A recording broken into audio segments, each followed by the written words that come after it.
In this video, we'll show you how to use the food exchange method to prepare home blended foods. The food exchange method uses a list of food choices within each food group. Parents and caregivers can choose a variety of items from each food group to build their home blended foods for a meal or for the day.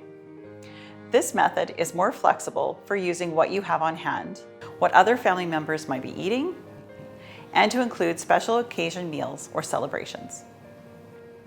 This method is best for children with stable growth, as the calories will vary from meal to meal and day to day, similar to a child eating orally. Food exchanges work well with children who may be less able to communicate their food choices, or those working on tube weaning. Work with your dietitian to determine the number of food choices for each food group your child needs. For this video, we will use the food exchange method to create a 1,200 calorie home blended food recipe for tube feeding. Watch video 6 to learn more about how to choose the food that your child needs in their blend. When making home blended foods from a food exchange list, choose a liquid base which will help make a smooth blend that can be given by feeding tube. We have a variety of fluid bases here to choose from. Most of these are considered dairy or dairy alternative foods. Let's choose a soy milk from our liquid base. Next, choose a protein source for your home blended food. We have a variety of protein foods here to choose from. Let's choose peanut butter and a boiled egg. Next, choose a grain and a source of fiber for your home blended food. For this recipe, we will choose bread, oatmeal, and a rice-based cereal. Next, choose fruits and vegetables to add to the recipe. For this recipe, let's use romaine lettuce, frozen peas, some frozen tropical fruit, and an orange. Next, choose fats and oils to add to the recipe. We have a variety of fats and oils here to choose from. For this recipe, let's add olive oil. Home blended food often needs salt added during the cooking process or after, like how we would season our food at the table while eating. For this recipe, we will add salt.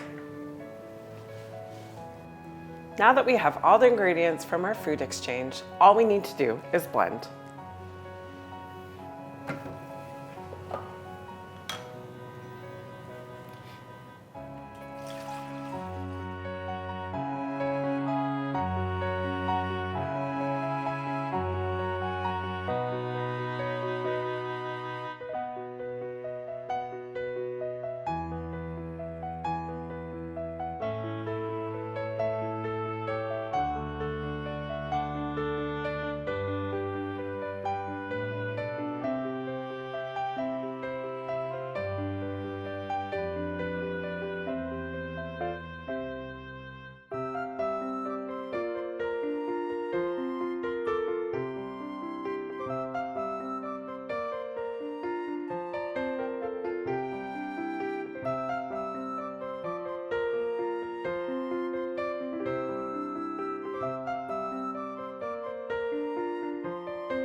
If you use the food exchange method, your home blends will vary day to day and week to week.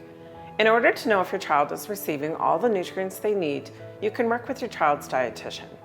Watch video 6 for more details about choosing supplements and extra water for your blend. This template shows the food exchange method we use to build this blend.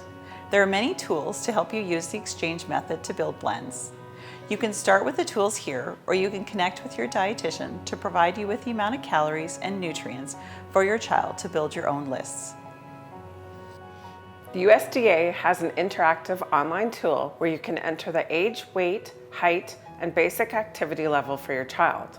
This will provide a food exchange list that includes the food portions, for each food group for your child's caloric needs. To use it, you will need to create an account and sign in to build the lists and your child's plan.